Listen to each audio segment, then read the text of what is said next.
போய் புழுவலாம், ஆனால் ஏக்கர் கணக்கில் புழவக்கூடாது அப்படின்னு சொல்லுவாங்க.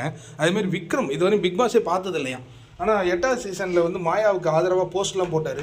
சரி, பார்த்ததுலன்னு கொடுங்க. அதாவது பிக் பாஸினுடைய டாஸ்க்குன்னு நிறைய விஷயம் வருது இல்லையா, அதே மாதிரி இந்த எக்ஸ் கண்டஸ்டன்ஸ் உள்ளே வருவதும் ஒரு டாஸ்க்குங்க. எப்படின்னா எக்ஸ் கண்டஸ்டன்ஸ் யாரை அட்டாக் பண்ணுவாங்க, கேம் ஆடி இருக்கிறவங்கள தான் அட்டாக் பண்ணுவாங்க. அந்த கேம் பாசிட்டிவான கேமாக இருக்கலாம், நெகட்டிவான கேமாக இருக்கலாம். புனிதரை போய் யாருமே டிஸ்டர்ப் பண்ண மாட்டாங்க. இப்போ சபரியை போய் யாராவது கொஸ்டின் பண்ணுறாங்களா, ஏன்னா கொஸ்டின் பண்ணுறதுக்கு ஒன்றும் இல்லை. ஏன்னா ஹீ இஸ் அ மிக்சர்.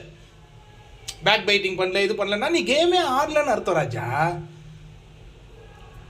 அதான் நான் சொல்கிறேன், இதை வந்து யார் சரியான முறையில் கணிக்கிறாங்கங்கிறது ரொம்ப ரொம்ப இம்பார்ட்டண்ட். இங்கே 2 பேர் வந்து கொஞ்சம் ஓவராக போகிற மாதிரி எனக்கு தெரியுதுங்க. பண்ணி மூஞ்சா வாயான்னு சொல்கிறாரு வாட்டர்மெலன் வினோத்தை பார்த்து. அது வந்து தவறான ஒரு விஷயமாக பார்க்கப்படுது. என்ன காரணம்னா ஒன்றும் இல்லை, இவர் வந்து ஒரு காஸ்டியூம் போட்டிருக்காருல, பேண்ட்டில் நல்லா கீழே இறங்கி இருக்குது, சில விஷயங்கள் தெரியுது, ப்ரைவேட் பார்ட்ஸ்லாம் தெரியுது. வினோத்தை ஒன்றும் சொல்லலை, நம்பி அதை கொஞ்சம் சரி பண்ணிக்கப்பா அப்படின்னா இவருக்கு அவ்வளவு கோவம் வருது.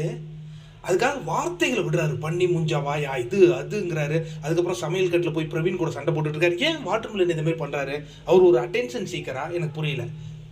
ஆனால் இவங்க பேசுறது நமக்கு என்னமோ தெரியலங்க, அது ஒரு காமெடி மாதிரியே தெரியுது. இப்போ செந்திலும் கவுண்டமணியும் வந்து கொஞ்சம் குழாவ மாட்டாங்க, 2 பேரும் சண்டை தான் போடுவாங்கல்ல, ஆனால் நமக்கு அது ஒரு காமெடியாக தெரியும். அந்த ஒரு மேஜிக் ஆனால் இவங்க கிட்ட செட் ஆகுதுன்னு நான் நினைக்கிறேன். நீங்கள் என்ன நினைக்கிறீங்க? பட் அந்த பண்ணி முஞ்சா வாயாலாம் கொஞ்சம் ஓவராக எனக்கு படுது.